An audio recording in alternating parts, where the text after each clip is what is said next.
Hello বন্ধুরা, সহজে রান্নাবান্না চ্যানেলে আজকে তোমাদের সকলকে স্বাগত। তোমরা ভালো আছো তো? আজকে আবার আমি এসে গেছি একটি নতুন রেসিপি নিয়ে। আজকের রেসিপি হচ্ছে মটনের রেসিপি, রঙিন মটন। কেন বলো তো রঙিন মটন? এই দেখো, আমি রঙিন সব সবজি দিয়েছি। হলুদ বেল পেপার, লাল বেল পেপার, এখানে গাজর, টমেটো, সব রঙিন সবজি দিয়ে আমি আজকে করব।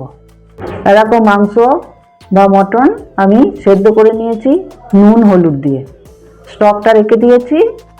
আর দেখো আদা রসুন বাটা, আর এই পেঁয়াজ কুচো, টমেটো কুচি, আর এটা গাজর টুকরো করে নিয়েছি, আর লাল বেল পেপার, হলুদ বেল পেপার, আর এই স্বাদ মতো নুন হলুদ আর জিরে ধনে গুঁড়ো, এই দিয়ে আমি করব।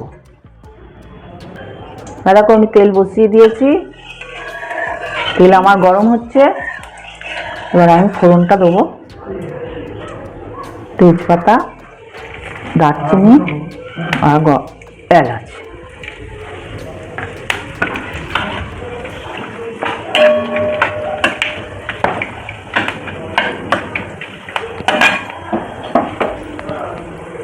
এবার পেঁয়াজগুলো দিয়ে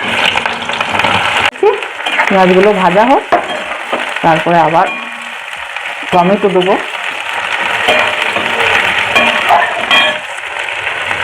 একটু সামান্য চিনি দিচ্ছি, কালারটা ভালো আসার।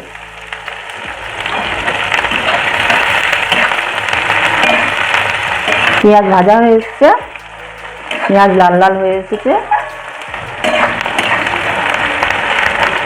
পেঁয়াজের সাথে আমি টমেটোটা দিয়ে দেবো। টমেটোটাও একটু ভাজা হয়ে যাবে, নরম হয়ে যাবে।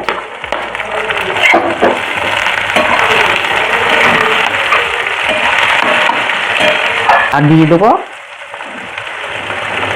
গাজর। গাজর আমার সেদ্ধ করাই আছে। এরপর দেবো আদা রসুন বাটাটা।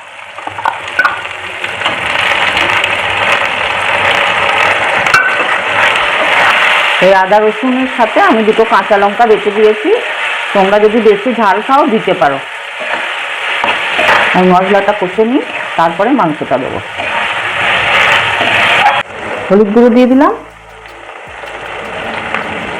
জিরে ধনে গুঁড়ো, নুনটা অল্প দেবো, নুন দিয়ে সেদ্ধ করা আছে মটনটা, অল্প নুন দিলাম। আর সামান্য একটু কাশ্মীরি লঙ্কার গুঁড়ো দিলাম।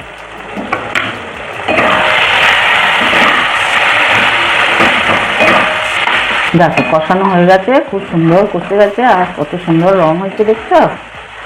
এবার আমি মাংসটা দিয়ে দেবো। মাংসটাও আমার নুন হলুদ দিয়ে সেদ্ধ করা আছে।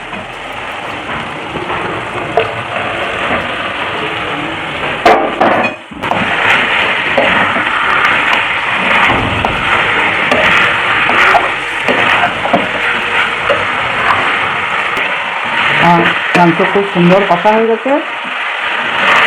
এবার আমি বেল পেপারগুলো দিয়ে দিচ্ছি।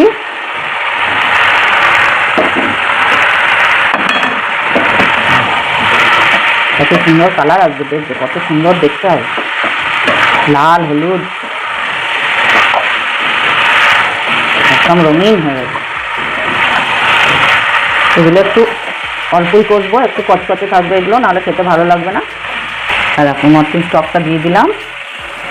হ্যাঁ, আমি আর জল ব্যবহার করব না, এইটাতেই হয়ে যাবে। মটনটা আগে থেকেই সেদ্ধ করা ছিল, এই জন্য কম জলেতেই হয়ে যাবে। দেখছো তো কত সুন্দর দেখতে হয়েছে।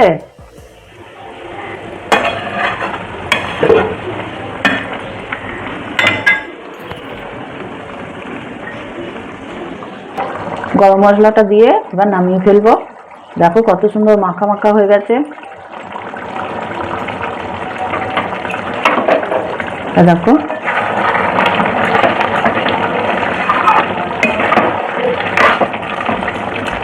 রঙিন সবজি এখন বাজারে প্রচুর, শীতকাল, সবাই করবে, সবাই খাবে, খুব ভালো লাগবে। আমি এটা নামিয়ে ফেলছি, দিয়ে তোমাদের দেখাচ্ছি। দেখো মটন তৈরি পরিবেশনের জন্য। ভাত রুটি সবের সাথেই খেতে পারবে। আর আমাকে জানাবে কেমন হলো। আমার রঙিন মটন কেমন লাগলো আমাকে জানাবে, লিখে লিখে জানাবে। ভালো হলেও জানাবে, খারাপ হলেও জানাবে, এবং আমার পাশে থাকবে, সাবস্ক্রাইব করবে এবং সঙ্গে থাকবে। আমি আবার আসবো, আবার একটি নতুন রেসিপি নিয়ে তোমাদের কাছে চলে আসবো। তোমরা ভালো থেকো,